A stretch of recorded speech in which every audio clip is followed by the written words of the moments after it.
Last year, word broke that BlackBerry would be using TCL to create and manufacture BlackBerry branded smartphones. The first sign of this partnership was seen with the BlackBerry DTEK 50 and the DTEK 60 that launched in mid-2016. And while the phones weren't necessarily bad, there simply wasn't enough there to keep folks interested, especially those looking for a phone that really did look and feel like a BlackBerry from yesteryear. We've been hearing rumors and plenty of talk of yet another BlackBerry smartphone that TCL is working on, but that this time around the company will move away from the slate all touchscreen design and opt for a more traditional looking BlackBerry handset with a physical keyboard.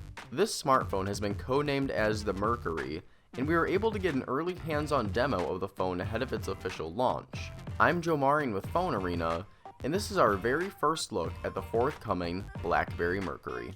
As a quick preface to this whole thing, the model of the BlackBerry Mercury that we got to play with is a very early version of the smartphone. The TCL rep we spoke to wouldn't dish out any exact specs at all, and they made it very clear to not show any of the system settings on camera.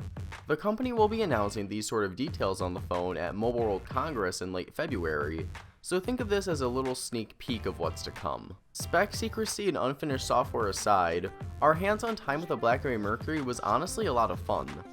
I'm personally a bit too young to accurately remember the glory days of BlackBerry, but as someone who greatly appreciates a focus on security and a phone that's a workstation first and an entertainment device second, I can greatly appreciate what TCL is trying to do here. Gone is the Alcatel Idol 4S design ripoff that we saw with the DTEK 50, as the BlackBerry Mercury is bringing back the iconic physical keyboard in all of its tactile glory.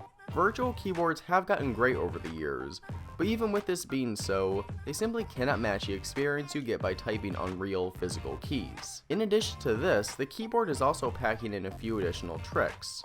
For starters, you can swipe around on the keyboard to navigate through the UI, just like you could on the BlackBerry Passport, and TCL has also included a fingerprint sensor that's baked right into the spacebar. Now, we weren't able to test out the speed of the fingerprint reader in our hands-on time with the phone, but this really is a great use of space on TCL's part. Above the keyboard are 3 capacitive navigation buttons for back, home, and recent apps, and moving above this is where you'll find the Mercury's display. TCL unsurprisingly wouldn't confirm the exact size or resolution that's present here, but the display does look good to our eyes.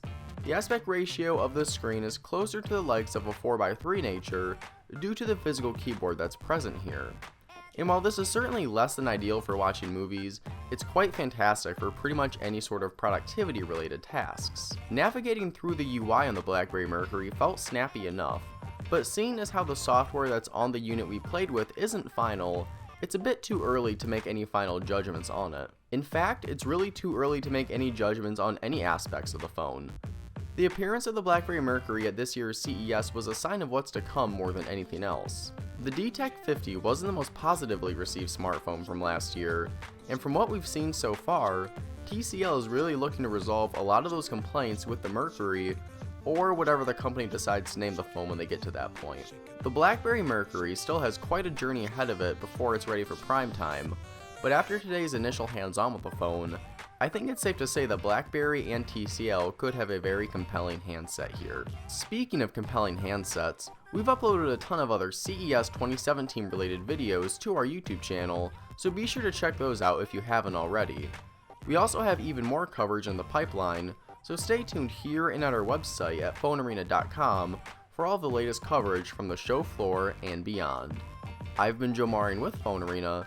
Thanks for watching, and I'll see you all in the next video.